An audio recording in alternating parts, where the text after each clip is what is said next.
So ito guys, budget friendly na coin sorter. So meron siyang para sa piso, 5 piso, 10 pesos, and 20 pesos. So all you have to do is put in your coins and then start to shake. So pag nag-shake tayo, nasosort na yung kanyang coins. So makikita nyo dito sa ating video, yung 20 na iwan sa kanyang 20 na lagayan. And then, yung ating 5 pesos old saka 10 pesos. Ang sa green natin ay yung 5 pesos na new coin.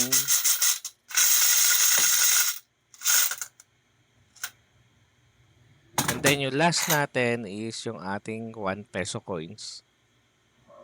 So kung naghahanap kayo ng budget friendly, check out the comments below para malaman nyo kung saan natin ito makikita. Thank you guys!